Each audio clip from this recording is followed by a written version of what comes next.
Hai, Assalamualaikum warahmatullahi wabarakatuh. Kembali lagi sama aku, Via. Seperti yang ada pada judul video kali ini, aku mau mereview artikel yang berjudul Quality of Internal Auditors, Business Strategy, and Sustainability Reporting on Economy Performance. Daripada lama-lama, langsung kita simak aja yuk.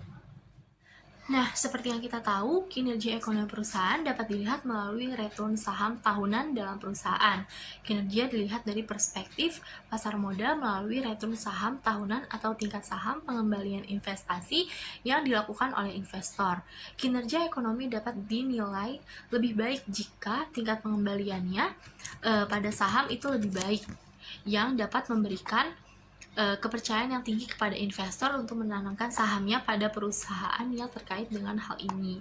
Nah, dapat sinyal juga kepada calon investor untuk menanamkan sahamnya, sehingga dapat memberikan kemudahan bagi perusahaan dalam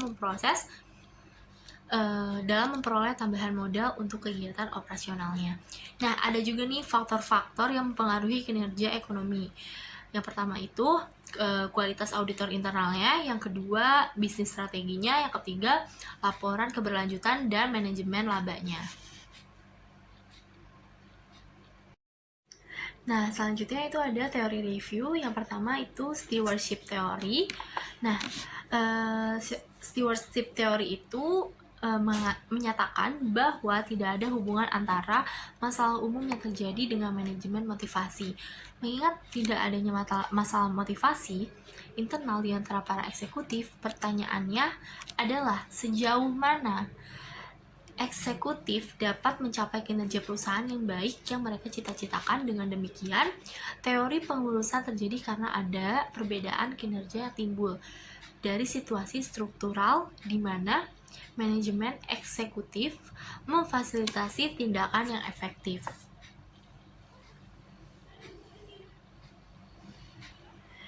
Nah, yang kedua itu ada positive accounting theory. Nah, teori ini dipelopori oleh Watts and Zimmerman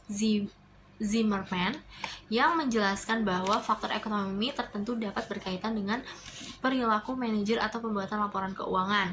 Nah, ada 3 hipotesis khusus yang itu paling sering diuji adalah hipotesis rencana bonus, hipotesis utang atau ekuitas, dan hipotesis biaya politikal. Nah, hubungan teori akuntansi positif dengan kinerja ekonomi terletak pada sikap manajemen yang berusaha untuk menggunakan kemampuan, pengetahuan akuntansi, kebijakan akuntansi untuk melihat ke depan untuk kinerja ekonomi yang akan terjadi di masa depan berdasarkan 3 hipotesis dalam teori akuntansi positif. Nah, yang ketiga ini ada economic performance, yaitu gambaran kondisi keuangan suatu perusahaan dan kinerja perusahaan dianalisis dengan alat analisis keuangan, sehingga dapat diketahui baik buruknya keuangan kondisi perusahaan yang mencerminkan prestasi kerja dalam periode tertentu. Nah, yang keempat itu ada quality of internal auditors. Nah, di sini itu menurut Junaidi dan Nurdiono pada tahun 2016 berpendapat bahwa kualitas audit merupakan konsep yang menunjukkan bahwa auditor dapat melaksanakan tugasnya itu berdasarkan etika profesi, kompetensi, dan independensi. Nah, menurut Prawit, Smith, dan Wood pada tahun 2008, kualitas audit internal merupakan salah satu dari 4 pilar tata kelola perusahaan yang efektif secara bersama-sama dengan komite audit, dewan direksi, manajemen eksekutif, dan auditor internal. Nah, selanjutnya di sini ada metodologi. Metode yang digunakan dalam penelitian ini itu adalah metode deskripsif dengan menggunakan pendekatan kuantitatif. Dalam penelitian ini menggunakan sekian dari data berupa laporan keuangan, laporan tahunan, dan laporan keberlanjutan. Berdasarkan tingkat penjelasan posisi variabel, penelitian ini bersifat asosiatif. Penelitian asosiatif adalah penelitian yang bertujuan untuk mengetahui hubungan antara 2 variabel atau lebih. Nah, penelitian ini menggunakan variabel regresi untuk tujuan estimasi. NS populasi penelitian ini adalah perusahaan indeks Kompas 100 yang terdaftar di Bursa Efek Indonesia.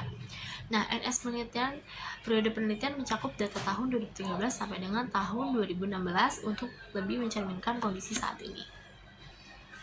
Nah, selanjutnya di sini ada research result and discussion.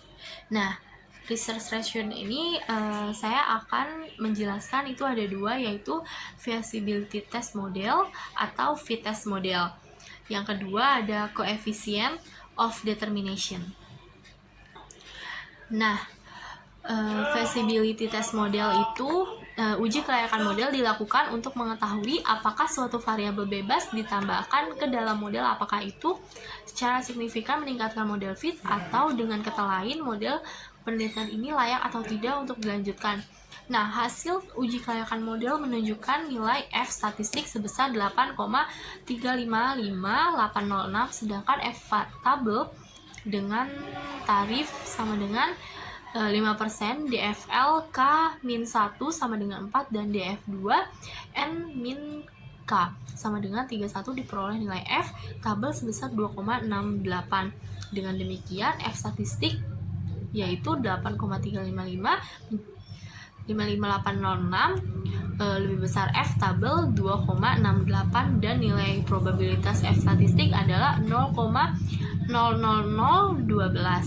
Dapat diartikan bahwa secara bersamaan variabel bebas dalam penelitian ini yaitu kualitas auditor internal strategi bisnis dan pelaporan keberlanjutan mempengaruhi ekonomi kinerja dalam manajemen laba sebagai variabel moderating. Nah, selanjutnya coefficient of determination itu koefisien determinasi dalam penelitian ini ditunjukkan dengan nilai adjust R square yang disesuaikan nilai digunakan untuk mengukur seberapa besar variabel terkait dapat dijelaskan oleh variabel bebas. Nah, NS semakin besar